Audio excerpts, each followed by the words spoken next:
Ada satu hal yang sering dilupakan ketika seseorang terlalu sibuk dengan perasaannya sendiri. Dia lupa melihat siapa saja yang sebenarnya ikut terluka. Kamu menulis panjang tentang luka, tentang trauma, tentang bagaimana kamu merasa dipojokkan. Seolah-olah kamu adalah satu-satunya pihak yang tersakiti. Tapi, pernahkah kamu berhenti sebentar dan bertanya pada dirimu sendiri?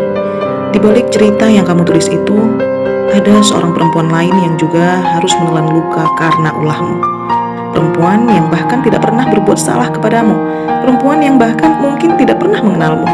Namun, karena langkahmu yang terlalu jauh, dia ikut menanggung luka yang bukan dia yang menciptakannya. Bukankah itu kejam? Bukankah itu tega? Ketika seseorang terus menuntut pertanggungjawaban atas rasa yang ia tanam sendiri.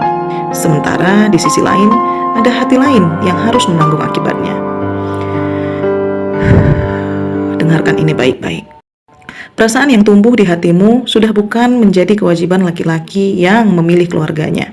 Rasa itu kamu yang tanam sendiri, di tempat yang sejak awal sebenarnya sudah jelas bukan milikmu, dan kamu tahu itu. Lalu rasa itu tumbuh, berakar, bahkan mungkin berbunga di hatimu.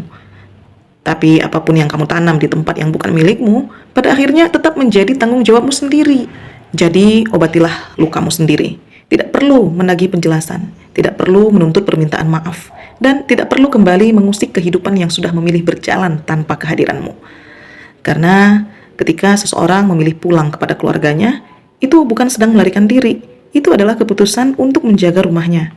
Dan perempuan yang benar-benar bermartabat akan tahu kapan harus berhenti melangkah. Bukan terus mengetuk pintu yang sudah tertutup. Jadi jangan merasa menjadi korban. Sebab dalam cerita seperti ini seringkali yang paling terluka justru adalah orang yang sejak awal tidak pernah ikut bermain di dalamnya. Dia hanya sedang membersihkan rumahnya dari sampah-sampah yang sudah terlanjur masuk. Dan perempuan yang tahu harga dirinya tidak akan berdiri terlalu lama di depan pintu rumah tangga orang lain. Dia akan memilih pergi sebelum martabatnya jatuh lebih jauh.